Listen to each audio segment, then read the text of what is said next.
Je trouve pour ma part que c'est une très bonne nouvelle, déjà parce que c'est une femme et que ça faisait des années qu'il n'y avait pas eu de femme et que depuis la création du Nobel, il y a eu seulement 12 femmes qui ont eu le Nobel. Aussi parce que c'est une nouvelliste et c'est un genre de littérature qui est souvent un peu négligé par rapport au prix, notamment ici en France où on néglige complètement la nouvelle. Alors on n'avait pas du tout pensé à elle, enfin elle figurait si vous voulez dans les pronostics des bookmakers, mais c'est quelqu'un de très discret. On avait plutôt parlé de Murakami, de Philip Roth, donc des noms qui reviennent assez souvent. Ce matin, on parlait que de la Biélorusse Svetlana Alexievitch en disant que c'était une femme. Voilà. Ah oui, c'est les bookmakers en étaient sûrs là.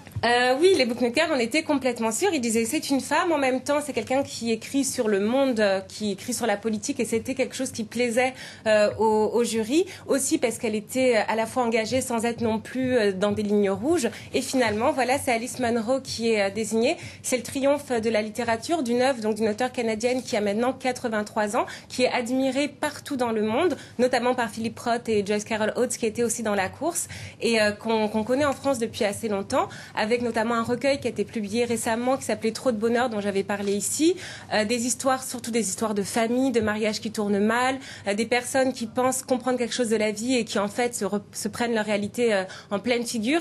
Et elle avait aussi écrit un très beau livre qui s'appelait Du côté de chez Castle Rock, qui était une sorte de bibliographie d'histoire de sa famille. Elle est d'origine écossaise par le biais de petites histoires et de petites fictions sur elle-même. Donc voilà, je trouve en tout cas une très bonne nouvelle pour la littérature aujourd'hui.